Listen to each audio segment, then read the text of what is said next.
आइए आज आपको ले चलते हैं एक ऐसे घर में जो आपको जाना पहचाना सा लग सकता है। कहीं ये आपके आसपास के किसी घर की कहानी तो नहीं है? दरवाजे की घंटी से निकिता की नींद खुलती है। इतनी सुबह कौन आया? अभी तो सिर्फ 5 बजे हैं। हे भगवान, कहीं बिजली विभाग वाले तो नहीं आ गए? मैंने बिजली के तार को पीछे खंभे से जोड़ रखा है। अगर पकड़े गए ना तो कम से कम 80,000 1 लाख का फाइन बन जाएगा। अब क्या करें? अरे रुको, अभी दरवाजा मत खोला, वेट। प्रमोद हड़बड़ाते हुए पीछे बिजली के खंभे से जुड़े अपने घर के तार को हटाता है। फिर जाकर निकिता दरवाजा खोलती है। जी, आप कौन? मैं विष्णु। आप कौन? लगता है भाभी ने नई काम वाली रखी है। भाभी ने नई काम वाली रखी है? कौन सी भाभी? ये क्या बोल रहे हैं आप? ये मेरा घर है। मानना पड़ेगा, जानवी भाभी को भी, नौकरों को भी सर पर चढ़ा कर रखा है। इसके पहले कि ड्राइवर कह रहा था कि मेरा घर है, अब काम वाली कह रही है मेरा घर है। जानवी भाभी? भाभी ने इस लड़के को बुलाया है, पर क्यों? हमारे घर पर तो कोई ड्राइवर कभी था ही नहीं। जानवी भाभी आपकी? हाँ, ये उन्हीं का घर है। वैसे आप यहाँ? मैं उनके हस्बैंड का छोटा भाई। क्या? ये सुनते ही निकिता विष्णु के चेहरे पर दरवाजा बंद कर देती है। उसकी सांसें फूल रही थी, उसे कुछ समझ ही नहीं आ रहा था। प्रमोद! प्रमोद! अपने पति को आवाज देती हुई निकिता अपने कमरे में जाती है और वहीं फर्श पर बैठ जाती है। हे भगवान, क्या हो गया? तुम इस तरह घबराओगी तो नहीं पकड़ाते भी हम पकड़े जाएंगे। दरवाजे पर बिजली विभाग वाले नहीं आए, बिजली गिराने वाले आए। हाँ, सही कह रही हो तुम। पूरा मोहल्ला बैठकर चोरी कर रहा है, तो अब उन्हें तो बिजली गिरानी पड़ेगी ना। हमें टेंशन लेने की जरूरत नहीं है, मैंने सारे सबूत मिटा दिए। बाहर भाभी के दूसरे पति के ससुराल से उनका देवर आया है। क्या बोल रही हो तू? वही जो तुमने सुना। दरवाजे पर विष्णु नाम का लड़का है, कह रहा है ये मेरा घर है, और भी कुछ कह रहा है। तुम ठीक तो हो? चलो मेरे साथ, देखता हूँ कौन है। प्रमोद निकिता का हाथ पकड़कर दरवाजे तक जाता है। निकिता जैसे ही दरवाजा खोलती है, वहां कोई नहीं था। ये लो, यहाँ तो कोई नहीं है। पर था। वो रहा, देखो फोन पर बात करता हुआ जा रहा है। अरे भाई रुको, सुनो। विष्णु नहीं रुकता और सीधा अपने पैरों की रफ्तार को और तेज करता हुआ फौरन सोसाइटी गेट से बाहर निकल जाता है। जरूर भाभी ने उसे फोन कर दिया होगा कि वो अपने मायके में है। ये तो बहुत गलत हुआ प्रमोद। तुम अभी इसके बारे में किसी से कहना मत प्लीज, नहीं तो बात गलत डायरेक्शन में चली जाएगी। और भैया से तो बिल्कुल नहीं। चलो सोने चलते हैं। अब क्या नींद आएगी मुझे? झाड़ू पोछा कर लेती हूँ, तुम जाकर सो जाओ। सुबह के 8 बजे दूध वाला आता है।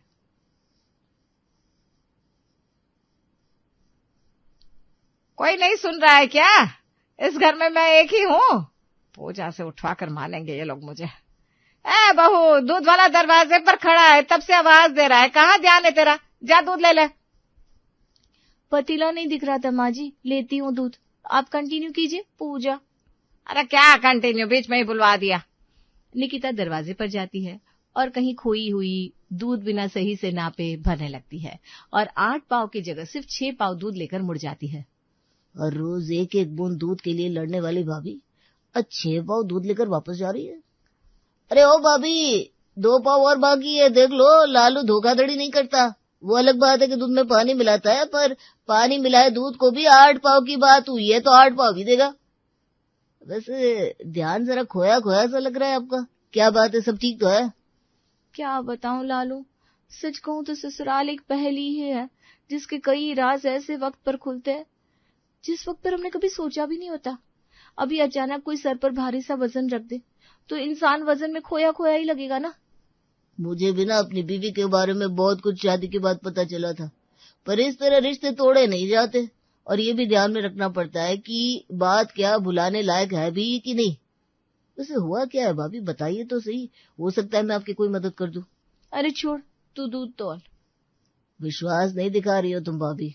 मदद नहीं कर सका तो कम से कम आपका दुख सुन तो सकता हूँ। आखिरकार मेरे परिवार वाले पिछले 40 साल से इस घर में दूध पहुंचा रहे हैं।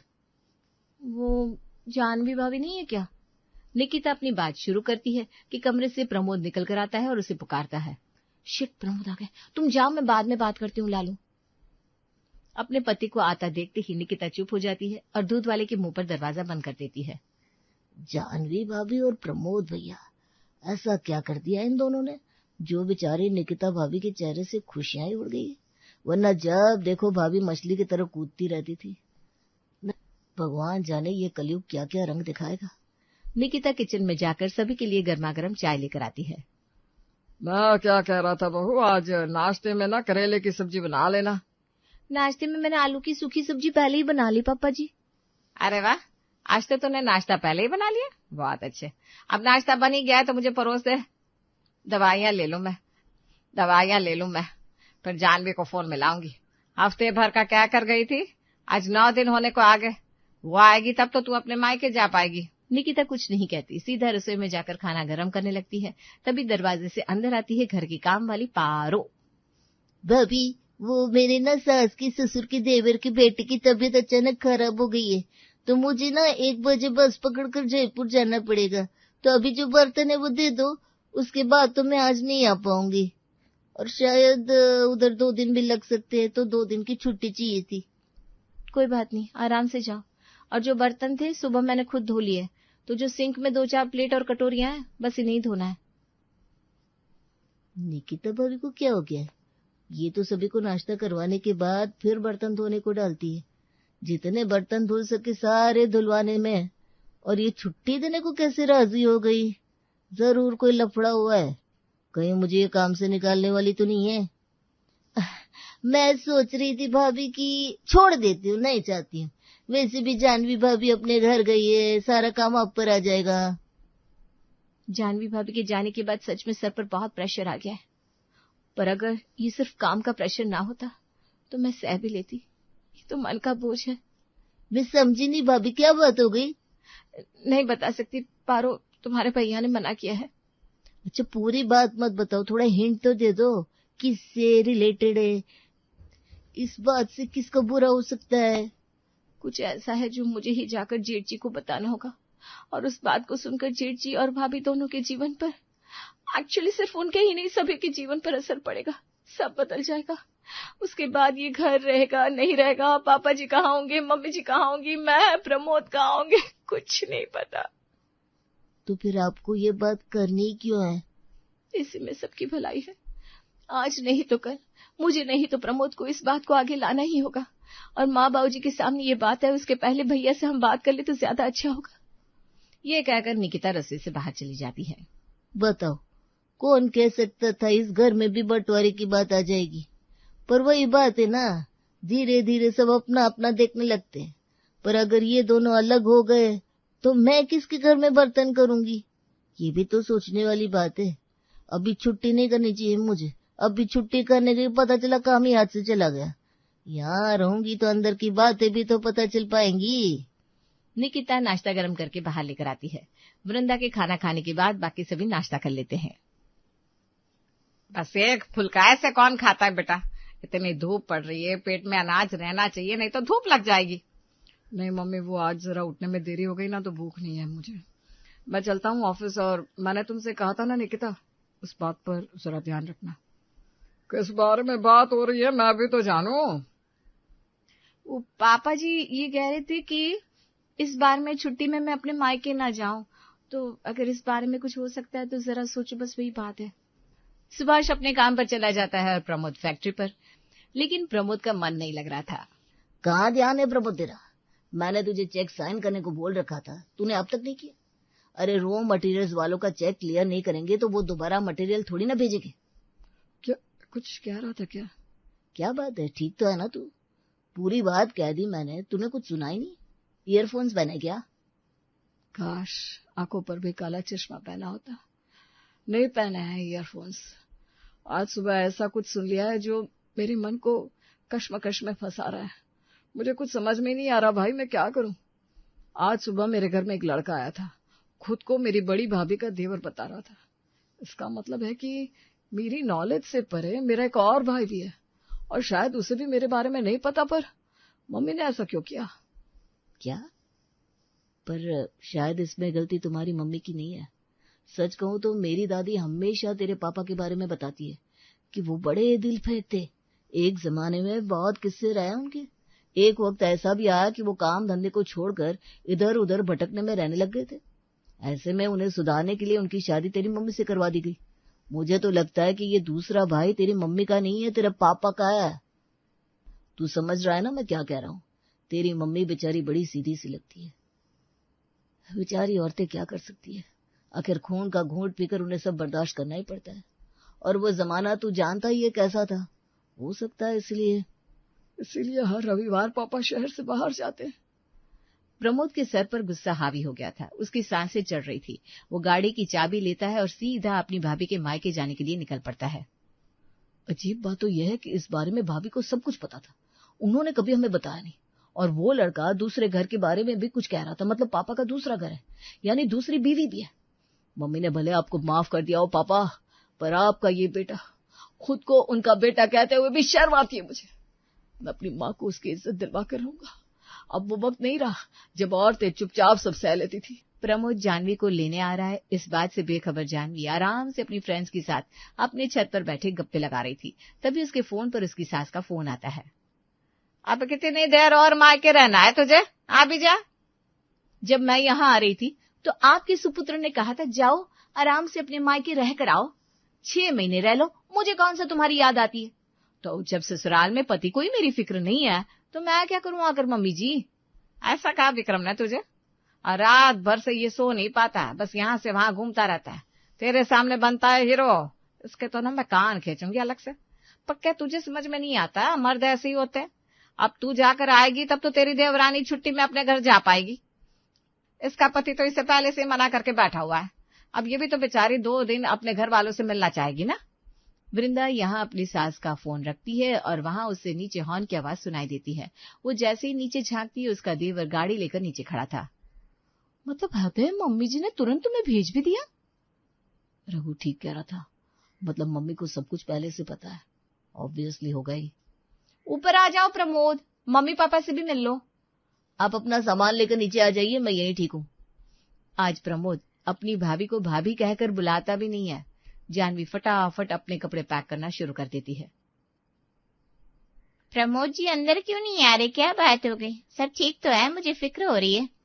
पता नहीं मम्मी क्या बात है, ऐसे ही मूड नहीं होगा।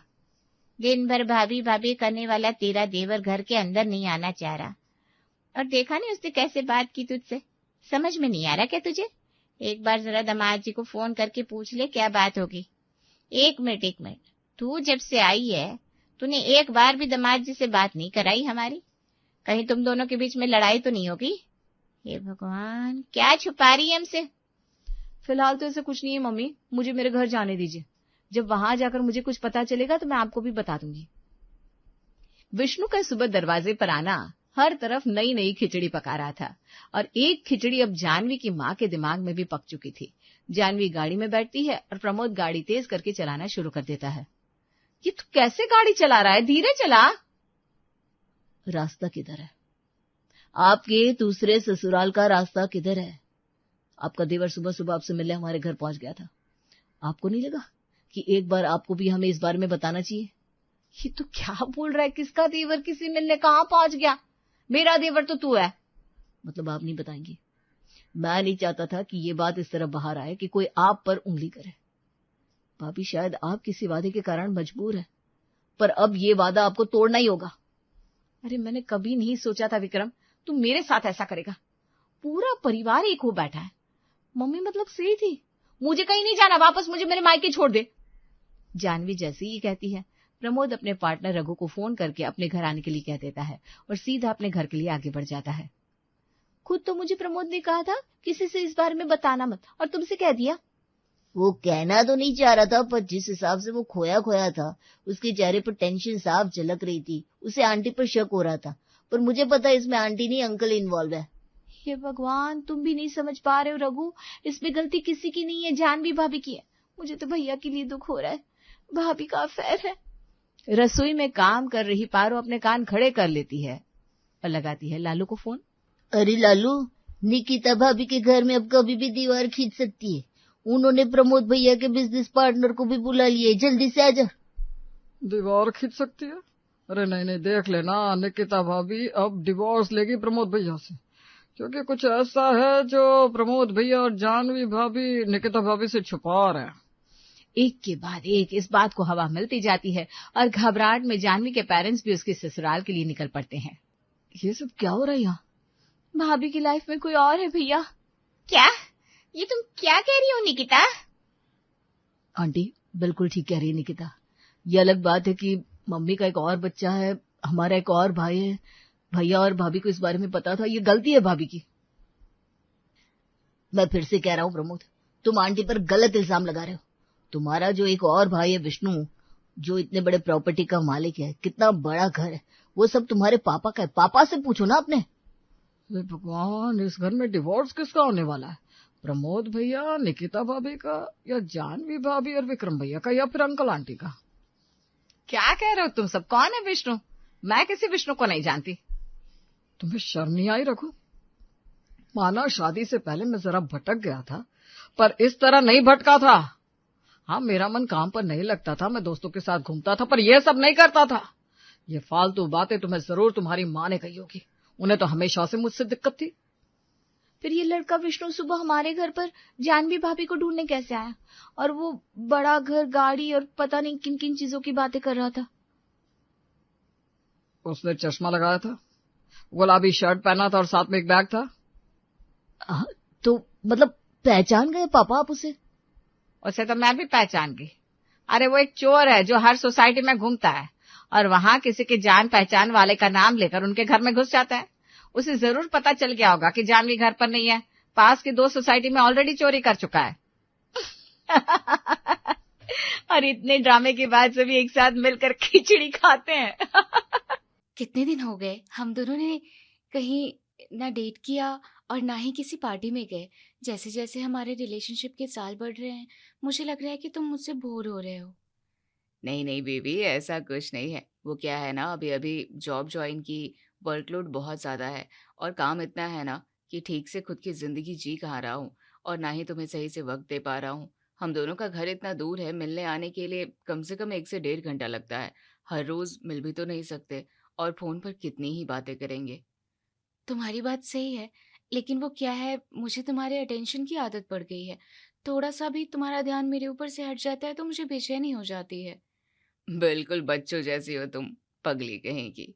सुनो ना, मैं क्या कह रही थी, अगर ऐसा हो जाए कि तुम्हें मुझे मिलने के लिए इतना डिस्टेंस पार करने की जरूरत ना पड़े तो? क्यों, तुम मेरे मोहल्ले में घर ले रही हो क्या? हर बात में मजाक, बताओ ना, अगर ऐसा हो जाए तो? हो जाए तो मेरी ट्रैवलिंग का खर्चा और पैसे दोनों बच जाएंगे। और एक मजाक, मेरे कहने का मतलब है कि हम शादी कर लेते हैं और एक घर में रहते हैं। क्या शादी? शादी कर लेंगे तो कम से कम पूरी रात एक दूसरे के साथ रहेंगे, सुबह शाम एक दूसरे की आंखों के सामने रहेंगे। और तुमने कहा भी तो था, इस जॉब के लगने के बाद तुम घर पर बताओगे। घर पर बताना कौन सी बड़ी बात है, बताने के लिए मैं तो अभी बता दूं। लेकिन एक बार खुद की तरफ देखो, अगर ऐसे में तुम्हें अपनी फैमिली के सामने ले जाऊंगा तो कौन सा माँ बाप तुम्हें देखकर तुम्हें अपने घर की बहू रूप में स्वीकार कर लेंगे? एक्सक्यूज मी, क्या बुराई है मुझ में? गोरा रंग है, स्टाइलिश हूँ, और क्या चाहिए बहू बनने के लिए? और क्या चाहिए नहीं, क्या क्या चाहिए बहू बनने के लिए ऐसा पूछो। भले ही तुम में कुछ कमी नहीं है, लेकिन तुम्हें पता है ना, जब एक औरत सास बन जाती है तो उसे अपनी बहू से कितनी अपेक्षाएं होती हैं। हम शादी कर लेंगे, तुम हमारे घर की बहू बन जाओगी, तो माँ को भी तो तुमसे बहुत सारी अपेक्षाएं होंगी। तुम क्या बोल रहे हो? सब कुछ मेरे माथे के ऊपर से जा रहा है। कहीं ऐसा तो नहीं कि शादी की बात टालने के लिए तुम बहाना बना रहे हो? अरे नहीं नहीं, ऐसी कोई बात नहीं है। अब तो मेरी जॉब भी लग गई है, मैं तो अब बिंदास शादी के लिए घर पर बात कर सकता हूँ। हाँ, अब लव मैरिज है तो माँ थोड़ी बहुत चिक-चिक करेंगी, क्योंकि हर माँ का सपना होता है कि वो अपनी बहू खुद पसंद करे। और जैसे-तैसे करके मैं माँ को शादी के लिए मना भी लूँगा, अगर मेरी माँ को उनकी बहू जैसी चाहिए वैसी सभी गुण तुम में आ जाए तो। ओहो, बस इतनी छोटी सी बात, तुम मुझे उनसे मिलवा तो सही, मैं उन्हें चुटकी बजाते ही इम्प्रेस कर दूंगी। मेरी माँ को इम्प्रेस करना चुटकी बजाने जितना आसान काम नहीं है। सास के बारे में तो तुम्हें पता ही है कि सास कैसी होती है। उन्हें चाहिए होता है कि उनकी बहू सुबह जल्दी उठे, साड़ी पहने, घर की परंपराएं, रीति रिवाज सब कुछ अच्छे से संभाले। घर की बहू को अच्छा स्वादिष्ट खाना बनाना आता हो, साथ ही साथ मेहमान नवाजी, पूजा पाठ, इन सब का भी ज्ञान हो। और तुम हो कि तुम्हारी सुबह 12 बजे होती है। साड़ी तो छोड़ो, तुम सलवार सूट भी ठीक से नहीं पहन पाती। खाने के नाम पर तुम्हें सिर्फ मैगी बनाने आती है। अब अगर ऐसे में तुम्हें मेरे माँ के सामने मैं ले जाऊंगा तो माँ हमारी शादी के लिए हाँ कैसे कहेंगी? तुम्हारी माँ कौन से जमाने में जीती है? जमाना बदल रहा है, आजकल की बहू इस दुनिया से काफी दूर है, और घर के कामों के लिए मेड है ना, वो सब कुछ कर लेगी। मैडम, तुम्हें पता नहीं होगा तो एक बात मैं बता देता हूँ। ये जो मेड होती है ना, वो बस आती है, मेन काम करती है और चली जाती है। हम घर के रीति रिवाज परंपरा संभालने के लिए मेड नहीं लगा सकते। हम चाहे कितनी भी कोशिश कर लें, मेड से मेहमानों का स्वागत नहीं करवा सकते, घर की पूजा पाठ नहीं करवाते। और तुम कहती हो कि मेड है ना, मेड सब कर लेगी। तुम्हारा कहना क्या है? यही कि जब तक तुम पूरी तरह से जिम्मेदार नहीं बन जाती, तब तक मैं अपनी शादी के बाद की बात ही नहीं कर सकता घर पर। तुम्हारे बर्ताव से तुम बिल्कुल बच्ची हो। मेरा ये बच्चों जैसा बर्ताव अब तुम्हें पसंद नहीं आता? मेरी माँ, मैंने ऐसा कब कहा? मैंने तो बस ये कहा कि ये सब बच्चों जैसी हरकतें हम दोनों के बीच में चल जाती है। लेकिन अगर तुम्हें मेरे घर की, मेरे माँ पापा की बहू बननी है तो तुम्हें जिम्मेदारी समझनी होगी। और जब तक तुम जिम्मेदार और समझदार नहीं बन जाती, तब तक हम हमारी शादी का बात इस घर पर नहीं कर सकते। देख लेना साहिल के बच्चे, तुम मुझसे शर्त लगा रहे हो। अगले महीने इसी तारीख को मैं तुमसे फिर मिलने आऊंगी, वो भी बिल्कुल समझदार और जिम्मेदार बहू बनकर। फिर देखते हैं तुम्हारी स्ट्रिक्ट माँ एक संस्कारी लड़की को अपनी बहू बनाने के लिए इनकार कैसे करती है। हमेशा चॉकलेट और बिस्कुट के लिए जिद्दी बनने वाली मेरी प्यारी बच्ची आज संस्कार सीखने के लिए जिद्दी बन रही है। मुझे तो अभी से हमारे शादी के मंडप नजर आ रहे हैं। मिलते हैं अगले महीने इसी तारीख को। साहिल के सामने संस्कार सीखने की लंबी लंबी बातें करके शरयू घर वापस आ जाती है। शरयू एक मॉडर्न फैमिली में पली बड़ी लड़की है। उसने कभी अपनी माँ को भी साड़ी पहनते हुए नहीं देखा, और पहने भी तो बस साल में 1-2 बार, वो भी किसी फंक्शन या शादी में। साहिल से शादी करनी है तो संस्कारी बहू बनना पड़ेगा, और संस्कारी बहू के सभी लक्षण सीखना अपने आप में ही शरयू के लिए एक बहुत ही बड़ा चैलेंज था। साहिल से मिलकर आने के बाद शरयू एक बहू में कौन कौन से गुण होने चाहिए, एक जिम्मेदार बहू कैसी होती है, इस बारे में कई देर तक सोचती रहती है। लेकिन उसे कुछ भी समझ में नहीं आता। किसी से पूछ भी लेती तो उसकी माँ खुद बहुत ही ज्यादा मॉडर्न थी। उसकी सहेलियों में भी किसी की शादी नहीं हुई थी। फिर संस्कारी बहू कैसी होनी चाहिए, शरयू ने इंटरनेट पर सर्च किया, और ऐसे ही एक आर्टिकल पढ़ते पढ़ते सुबह 6 बज जाते हैं। अलार्म लगाती है, तभी शरयू को उसकी 2 सहेली पिंकी और रिंकी का ग्रुप कॉल आता है। क्या हुआ शरयू, आज तुम साहिल से मिलने गई थी ना, और तुमने तो कहा था कि आज तुम शादी की बात करके रहोगी। अभी तक घर वापस नहीं आए क्या? क्या हुआ शरयू, तुम कुछ बोल क्यों नहीं रही हो? उस साहिल के बच्चे ने तुम्हारे साथ फिर से झगड़ा कर लिया क्या? अभी फोन करके उसकी क्लास लेती हूँ मैं। अरे पिंकी, ऐसा नहीं है, साहिल ने मेरे साथ कोई झगड़ा नहीं किया। और रिंकी, मैं कब की घर आ गई हूँ। अच्छा, कब के घर आ गई है? तो फिर आज तूने पार्टी में आने के लिए मना क्यों कर दिया? क्या हुआ है, कुछ ठीक से बताओ ना। मैं आज साहिल से मिलने गई थी। मैंने उससे हमारी शादी की बात की, लेकिन उसका कहना है कि अगर वो मुझे ऐसे ही उसकी माँ के सामने ले जाएगा तो उसकी माँ हमारी शादी के लिए मना कर देंगी। प्यार करते वक्त ये बात उसके समझ में नहीं आई?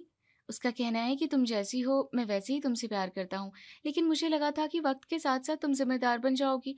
हमारा घर इतना बड़ा है, इतने लोग आते जाते रहते हैं, ये घर संभालने के लिए कोई जिम्मेदार लड़की चाहिए। और मैं ठहरी मेरी पार्टी और दोस्तों को अपनी दुनिया मानने वाली। मतलब उसने तुमसे शादी के लिए मना कर दिया?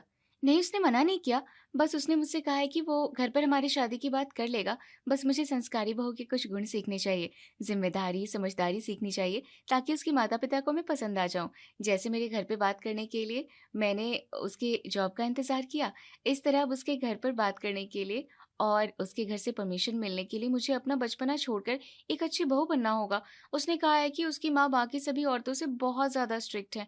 उन्हें सुबह जल्दी उठने वाली, साड़ी पहनने वाली, घर के सभी काम करने वाली, सर्वगुण संपन्न बहू चाहिए। मुझे तो लगता है उसकी माँ बिल्कुल टिपिकल सास है।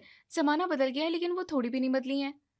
मैंने सुना है सास बहुत ज्यादा भयंकर होती है, बहू को डांटती है, धमकाती है, मायके में भी नहीं आने देती, घर के सभी काम करवाती है, घर में कुछ इज्जत भी नहीं देती।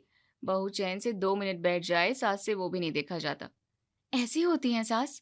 हाँ, मैंने टीवी सीरियल में देखा है, बड़े बड़े आंख करके बहू की तरफ देखती हैं।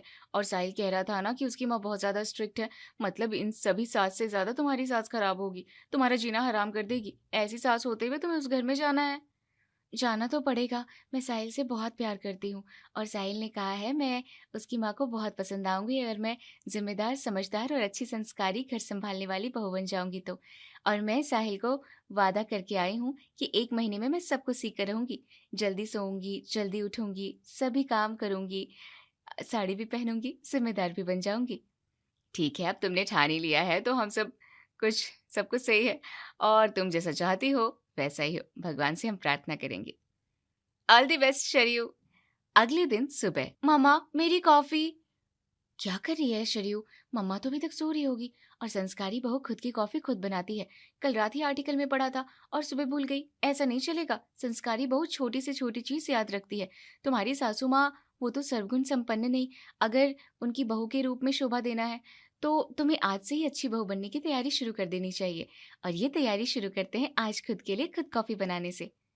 शरयू ने अपनी सास की संस्कारी बहू बनने के लिए उस दिन से खुद में छोटे छोटे बदलाव करने शुरू कर देती है, जैसे खुद के काम करना, पार्टी दोस्तों से ज्यादा घर में ध्यान देना, पूजा पाठ, घर की परंपराएं सीखने की कोशिश करना।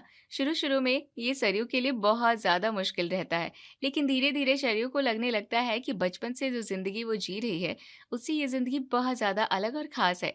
इंटरनेट से देखकर शरयू साड़ी पहनने की भी कोशिश करती है। पहले तो सरयू जीन्स के ऊपर साड़ी पहनकर घूमती है, इधर उधर तो बहुत ज्यादा फनी लगता है, लेकिन धीरे धीरे साड़ी कैसे पहनती है उसकी समझ में आ जाती है और वो अगले कुछ ही दिनों में अच्छे से साड़ी पहनना सीख जाती है। साथ ही साथ पहले छोटी मोटी रसोई की वीडियो शरयू इंटरनेट पर देखती है और सेम उसी तरह देख देख कर खाना बनाने की कोशिश करती है। पहले तो आटे में पानी ज्यादा हो जाता है, सब्जी में नमक ज्यादा हो जाता है, एक दो बार तो सब्जी जल भी जाती है, लेकिन धीरे धीरे सरयू अच्छा खाना बनाना सीख लेती है। जो सरयू 1 महीने पहले मुश्किल से सुबह उठ पाती थी, अब वो खुशी खुशी उठने लग जाती है। पार्टी, चॉकलेट, बिस्किट के साथ जिस लड़की की सुबह होती थी वो लड़की भगवान के आशीर्वाद से खुद की सुबह शुरू करने लगती है। हर वक्त बाहर नाश्ता करने वाली, खाना खाने वाली लड़की घर का शुद्ध और हेल्दी खाना खाने की आदत डाल लेती है। पूरा घर संभालना अभी तो शरीर के लिए मुश्किल था, लेकिन उसके मन में इस 1 महीने में अच्छी बहू बनने की इच्छा उत्पन्न हो गई थी। देखते ही देखते 1 महीना खत्म होता है और शरयू पहुंच जाती है साहिल से मिलने। एक पेड़ के नीचे साहिल शरयू का इंतजार कर रहा था। शरयू, क्या लग रही हो यार तुम वहां से आए ना तो मैंने तुम्हें पहचाना ही नहीं। लग रही हो ना तुम्हारे सर्वगुण संपन्न माँ की संस्कारी बहू? एकदम परफेक्ट लग रही हो, लेकिन सिर्फ साड़ी पहनना ही सीख गई हो या और भी कुछ? और भी कुछ, बहुत कुछ सीख गई हूँ। पूरे महीने यही तो कर रही थी। पार्टी, बाहर खाना, दोस्तों के साथ टाइम पास करना सब कुछ बंद कर दिया है। पूजा पाठ, खुद के काम खुद करना और भी काफी कुछ सीख गई हूँ। चलो अब जल्दी से मम्मी पापा से मिलने चलते हैं। बिल्कुल, अब तो हम चल ही सकते हैं। वैसे भी मुझे शादी की बहुत ज्यादा जल्दी है हमारी। अब तुम्हें ऐसे देखकर माँ खुश हो जाएंगी और ना भी नहीं कह पाएंगी। साहिल शरयू को अपने मम्मी पापा से मिलवाने घर ले जाता है। साहिल के मम्मी पापा को शरयू बहुत ज्यादा पसंद आती है। थोड़े ही दिनों में साहिल भी अपने मम्मी पापा के साथ शरयू के घर पर आता है। थोड़े दिन शादी की बोलचाल होने के बाद ही कुछ दिनों में साहिल और शरयू की सगाई हो जाती है और अगले 2 महीने में शादी के बाद। बहू, अब सभी मेहमान चले गए हैं, शादी की सभी रस्में भी खत्म हो गई हैं। हाँ माँ, आप चिंता मत करो, मैं अभी पूरा घर साफ कर देती हूँ। पिछले कई दिनों से घर में काफी सारे मेहमान थे, घर पूरा गंदा हो गया है। तुम्हें घर साफ करने की कोई जरूरत नहीं है। क्या हुआ माँ, कुछ गलती हो गई क्या? घर साफ करना तुम्हारा काम थोड़ी ना है। अब मैं इस घर की बहू हूँ, ये सब मेरा ही काम है। नहीं बेटा, ये सब काम करने के लिए पुष्पाबाई आती ही होगी। बस तुम हमने जो चांदी के बर्तन और जेवर पूजा और बाकी रस्मों के लिए निकाले थे वो ठीक से अलमारी में रख देना। मतलब मुझे घर की सफाई करने की कोई जरूरत नहीं है? जो तुम जाकर पहले ये भारी भरकम साड़ी बदलकर कोई कंफर्टेबल ड्रेस पहन लो।